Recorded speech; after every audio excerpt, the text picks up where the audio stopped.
નર્મદાના તટે આવેલ ઉત્તમ તીર્થ શુકર તીર્થના મેળાની જેમ શુકર તીર્થની પરિક્રમાનું પણ ગિરનારની લીલી પરિક્રમા જેવું આગવું મહાત્મ્ય રહેલું હોય શ્રદ્ધાળુઓ પરિક્રમા માટે ઉમટ્યા હતા।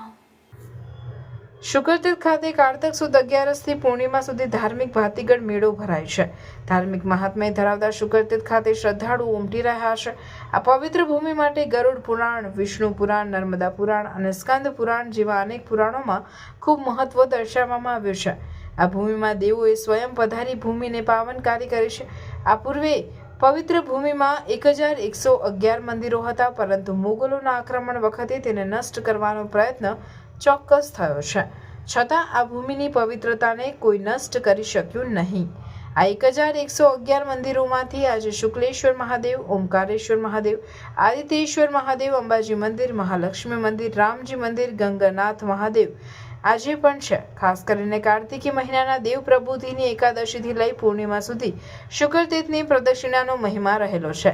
નર્મદા પુરાણમાં 39 થી 41 શ્લોક સુધી શુકરતીર્થ ગામની પ્રદક્ષિણાનો મહિમા ગવાયો છે, જેમાં કહ્યું છે કે વ્યક્તિ આ દિવસોમાં સૂચિ બનીને શુકરતીર્થની પ્રદક્ષિણા કરે છે તે પૃથ્વીની પ્રદક્ષિણા કર્યાનું ફળ પ્રાપ્ત થાય છે અને 7 જન્મ સુધીના પાપોમાંથી મુક્તિ મળે છે।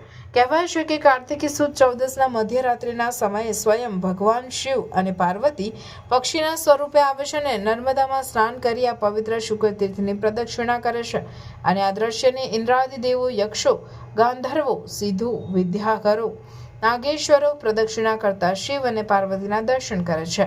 આજે પણ શુકરતીર્થનો અનેરો મહિમા જળવાઈ રહ્યો છે, તેથી શ્રદ્ધાળુઓ નર્મદા સ્નાન, દર્શન અને પ્રદક્ષિણા માટે ઉમટી રહ્યા હતા।